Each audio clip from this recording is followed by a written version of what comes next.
Salut les terriens, bienvenue sur cette nouvelle chaîne consacrée exclusivement au programme Starship de SpaceX, avec toujours chaque semaine une vidéo le mercredi et une autre le samedi afin de vous tenir informé des dernières avancées du programme Starship.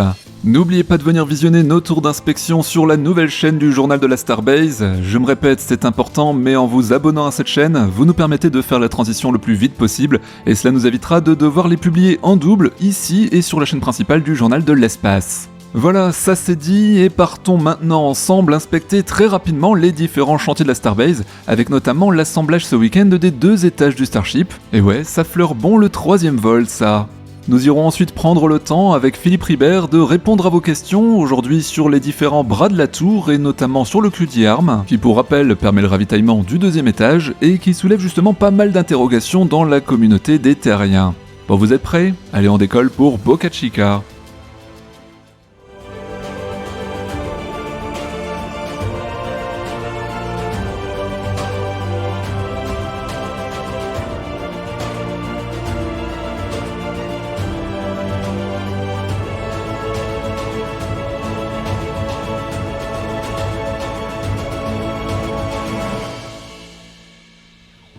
Ce qui compte sur le chemin, c'est avant tout le premier pas, et sans faire dans la philosophie de supermarché, faisons donc le premier pas en douceur avec cette animation partagée par Dima Zenyuk, un passionné des activités de SpaceX et plus largement des activités d'Elon Musk. Ici, c'est une animation qui nous permet d'observer en accéléré et en temps réel l'énorme expansion de la constellation Starlink de septembre 2019 à février 2024. Une accélération incroyable depuis le tout début, soit près d'un peu plus de 4 ans et quelques mois, après les toutes premières mises en orbite.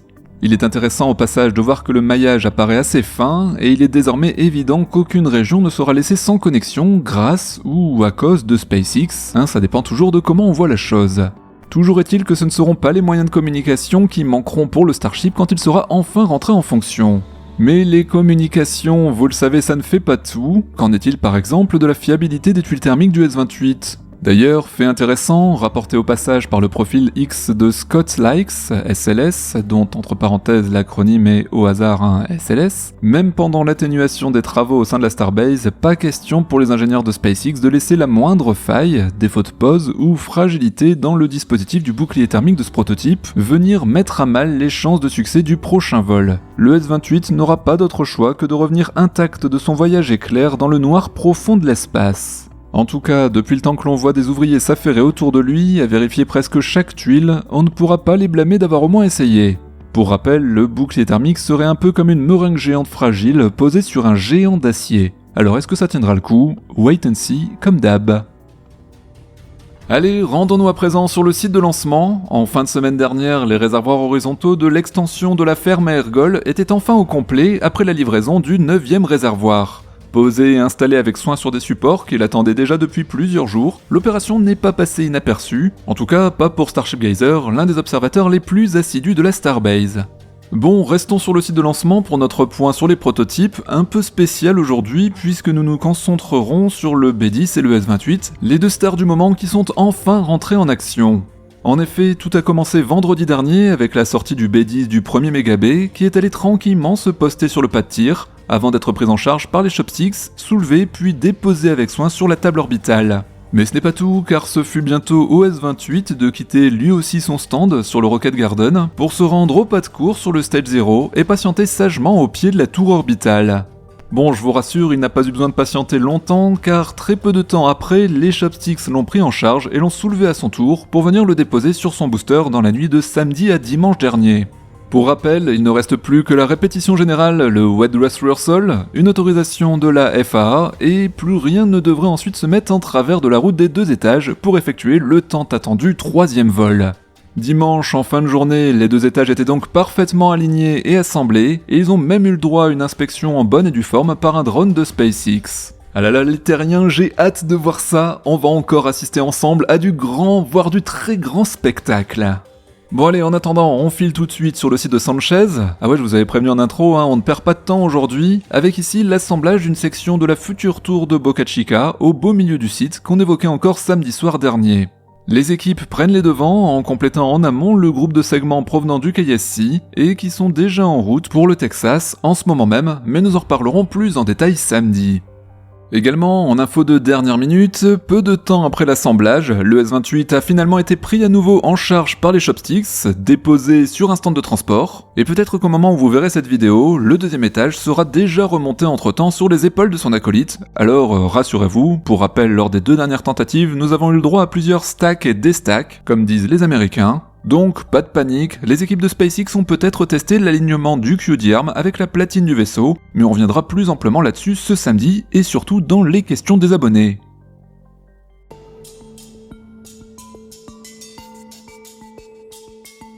Allez, on passe à la rubrique questions des abonnés que vous affectionnez particulièrement, avec aujourd'hui les questions et remarques de, je me lance, Jorana Kohura, Fly Maximus et Torgalzif. Ah ouais, vous avez raison les terriens, pourquoi choisir un pseudo simple quand on peut faire compliqué, ça me fait bien galérer ça. Bon, je plaisante bien sûr, merci beaucoup à vous 3 pour vos questions, qui sont en lien de près ou de loin avec le fameux QD-Arm, le bras de ravitaillement du Starship. Voilà en tout cas un sujet tout nouveau sur lequel nous allons pouvoir nous déchaîner un peu, d'autant que pour ne rien vous cacher, je l'attendais un peu celui-là. Le QD-Arm, cette pièce massive et pas forcément jolie, souvent couverte d'échafaudage et fréquemment visitée par des cohortes de techniciens semblant très affairés à son chevet, quelle importance peut-il avoir ? Quelle importance accorder à une vulgaire passerelle mobile qui se retrouve bien seule, orpheline de toute fratrie qui viendrait bien l'épauler le long de cette immense tour ? Ta remarque, Jorana Kohura, est tout à fait pertinente. Je suis certain que nombre d'entre vous s'est déjà demandé pourquoi le gigantesque Starship ne dispose que d'un seul bras de ravitaillement, alors que feu Sa Majesté Saturne V, de taille comparable, en possédait jusqu'à 8 quand même.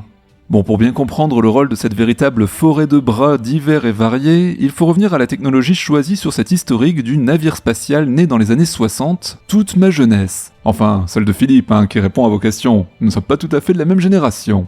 Cette énorme fusée, donc, toute époque confondue, est et reste un monument de technologie aux performances incroyables. Songez donc qu'il y a près de 55 ans, un tel monument était capable de décoller seul, de placer une masse de 140 tonnes en orbite basse, valeur suffisante pour y loger tout un train spatial à destination de la Lune. Tout ça, bien sûr, sans le moindre besoin de délicats ravitaillements en vol. Enfin bref, il y a des fois où je me demande ce que l'on fait réellement de mieux aujourd'hui avec toute notre merveilleuse technologie de pointe.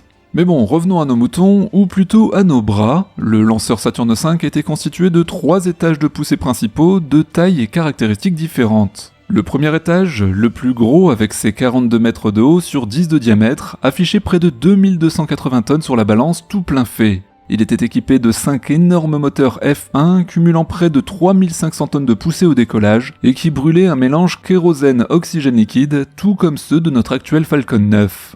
2150 tonnes d'ergols répartis entre 2 réservoirs superposés et remplis chacun par un piquage propre. Nous voici donc déjà avec 2 piquages de ravitaillement pour le seul premier étage. Ce premier étage d'ailleurs fonctionnait durant environ 150 secondes, une mission très proche finalement de nos actuels boosters. Le second étage, de même diamètre mais de seulement 25 mètres de long, utilisait quant à lui 5 moteurs J2 à hydrogène et oxygène de 100 tonnes chacun de poussée. Avec 480 tonnes d'ergols réparties entre ces 2 réservoirs cryogéniques, il procurait au vaisseau la majeure partie de sa vitesse orbitale après 360 secondes de poussée continue. Même choix ici fait par ses concepteurs de séparer distinctement les lignes d'appoint en hydrogène et oxygène, certainement dans un but de sécurisation. Donc on a ici encore 2 bras en plus nécessaires au remplissage. Le troisième étage, quant à lui, présente un diamètre plus petit, mais reste fidèle au moteur J1 qui fonctionne à l'hydrogène et à l'oxygène. Ce troisième étage était prévu pour servir en 2 séquences distinctes. La première, d'une durée de 136 secondes, permettait d'atteindre la vitesse orbitale terrestre, que le second étage n'avait pas entièrement fournie. Puis, dans le cadre d'une mission lunaire, cet étage pouvait se rallumer pendant encore 335 secondes pour assurer l'injection du train lunaire sur son orbite de transfert à destination de notre satellite naturel. Et ici, non je n'exagère pas, cela nous amène encore 2 piquages d'ergols en plus sur le flanc de la Saturne V.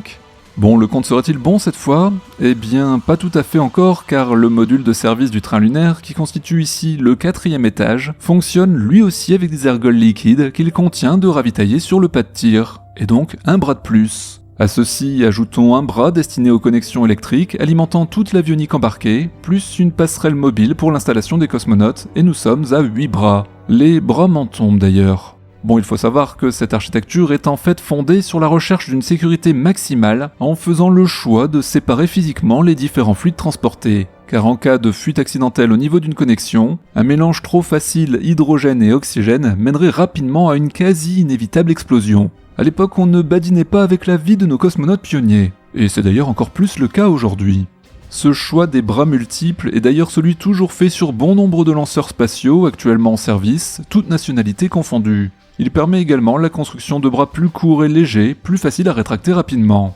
Bon, et dans tout ça, notre installation de Boca Chica alors, pourquoi est-elle si différente ? Il nous faut, pour analyser ce point, revenir sur les choix fondamentaux de ce projet Starship, décidément différent de tous les autres. La caractéristique la plus fondamentale de celui-ci est l'objectif affiché d'une réutilisation totale de tout le vaisseau. Ceci implique dès le début de limiter le nombre des étages à récupérer, et donc ce ne sont pas 4 ni même 3 étages, mais seulement 2 qui assureront l'ensemble des missions en vol, du décollage au retour sur Terre quelques heures, jours ou semaines, voire mois après. Nous avons déjà eu l'occasion d'aborder ce sujet précédemment, mais rappelons simplement ici que ce noble objectif se paye au prix fort sur le plan de la masse sèche du véhicule, car en plus du choix de l'acier inoxydable qui simplifie grandement le processus de fabrication, la masse de la fusée se trouve augmentée par un nécessaire renforcement de sa structure métallique afin de pouvoir résister vol après vol à des cycles fréquents de décollage puis atterrissage éprouvant sur le plan mécanique. Sans parler bien sûr de la masse additionnelle de l'ensemble des protections thermiques nécessaires au retour sur Terre. Cela se traduit en langage élonien par un booster récupérable à la façon d'un Falcon 9 pour le premier étage et un vaisseau qui fait tout le reste tout seul. Souhaitons-lui en tout cas bonne chance. Bref, pour en revenir à notre pas de tir, cette répartition des rôles a défini grandement le dessin de notre tour de lancement. Le booster est posé directement sur sa table orbitale qui porte l'ensemble du poids du vaisseau. Par application du fameux Best Part is No Part, un regroupement des piquages a été choisi en implantant dès le départ sur une même platine mobile tous les fluides, liquides ou gazeux, ainsi que les alimentations électriques requises pour un navire. Du tout en un en quelque sorte, un slogan accrocheur mais qui n'est pas sans conséquence.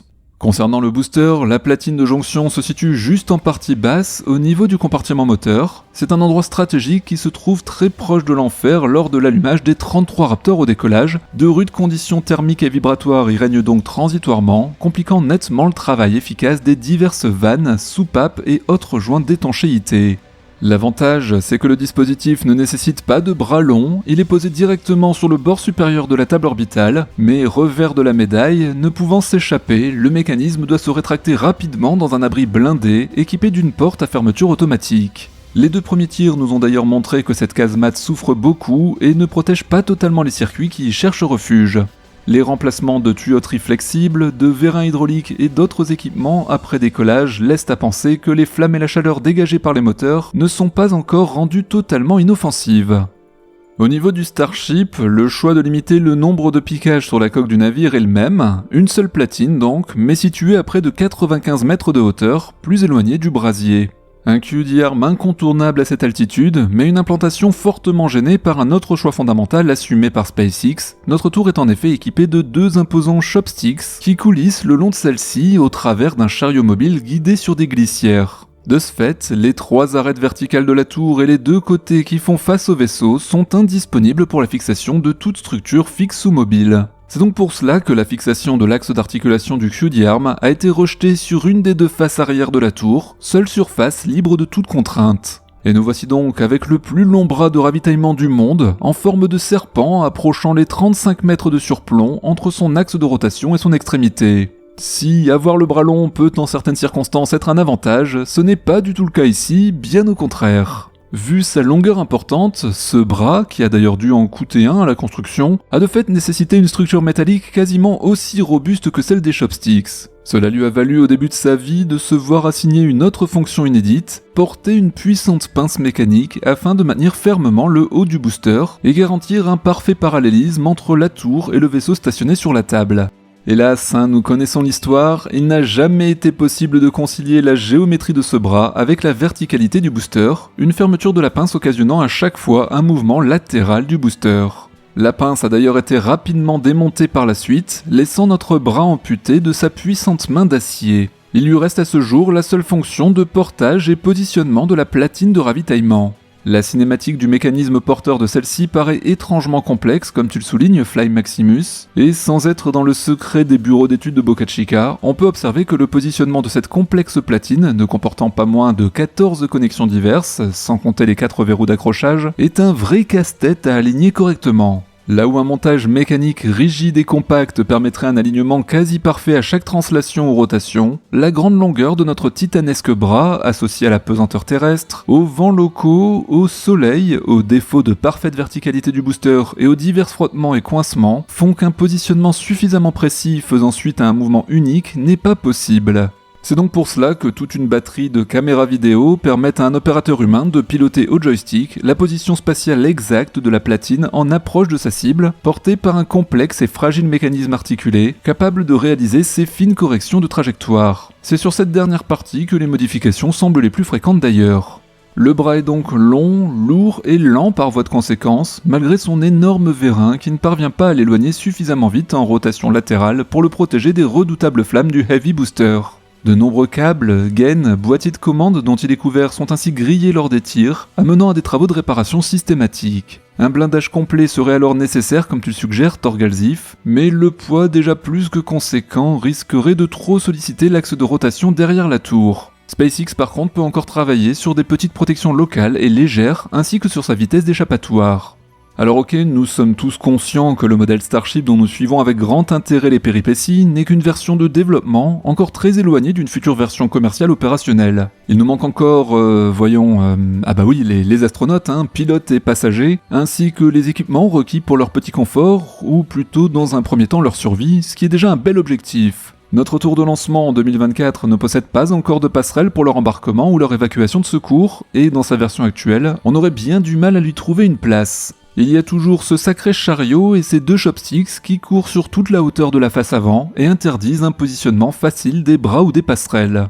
Il est probable qu'un bras supplémentaire soit également requis dans le futur pour accéder à la soute marchande quand le Starship transportera des charges volumineuses et à haute valeur ajoutée dans sa version XXL à venir. Enfin bref, SpaceX risque d'être rapidement limité par son choix initial de tour à tout faire. C'est ambitieux certes, mais ça complique singulièrement la suite de l'aventure. Ne serait-il pas plus logique finalement de séparer les fonctions de lancement et d'atterrissage, car le matériel requis pour la seconde fonction, c'est-à-dire le chariot mobile et les chopsticks, gêne l'implantation de celui nécessaire à la première, c'est-à-dire les passerelles et les autres bras rétractables. Avec une tour habillée de toutes les passerelles et bras utiles pour le lancement des vaisseaux et une seconde dédiée au rattrapage uniquement, cela faciliterait grandement la tâche. Enfin bref, ce que SpaceX va faire dans les prochaines semaines, tant au niveau de la fonctionnalité des tours que de leur emplacement, nous en avons déjà suffisamment parlé, va être crucial pour la suite. Pour l'instant, les morceaux de tours qui arrivent sur le site de Boca Chica ne sont que ceux initialement fabriqués sur KSC, avec peut-être, avouons-le, un poil peut-être trop d'anticipation, et aucune modification particulière n'est à ce jour détectable. Espérons maintenant que l'entreprise se donnera le temps de bien réfléchir aux réels futurs besoins de ces bâtiments et ne se précipitera pas sur une version simplement clonée de l'actuelle juste pour faire vite par habitude. Il reste pas mal de pain sur la planche donc, et les vaillants ingénieurs et techniciens, qui d'ailleurs n'ont pas la réputation d'être des bras cassés, n'ont pas fini de se retrousser les manches pour perfectionner ces fameux QD Arms, ou BDR en français, je vous laisse chercher un peu. Voilà les terriens, merci encore pour vos nombreuses questions, remarques, réflexions et parfois débats également qui font la richesse de cette chaîne. Alors même si on n'a pas toujours le temps de répondre à toutes vos questions, sachez que nous faisons de notre mieux pour vous apporter chaque semaine le plus d'informations possible. Et d'ailleurs n'hésitez pas parfois d'aller regarder les anciennes vidéos, vous pourriez obtenir déjà quelques éléments de réponse des sujets déjà traités. Pour finir, eh bien vous connaissez la chanson, toutes les vidéos sont maintenant sur le Journal de la Starbase, la seconde chaîne du Journal de l'Espace. Merci donc de vous abonner à celle-ci, d'activer la cloche de notification, de partager et de commenter les vidéos afin de faire briller l'algorithme de YouTube, et de bien cliquer sur le fameux pouce en l'air afin de soutenir notre travail. Je vous souhaite une bonne fin de semaine et on se retrouve vendredi sur le Journal de l'Espace pour l'actualité spatiale. À très bientôt les terriens.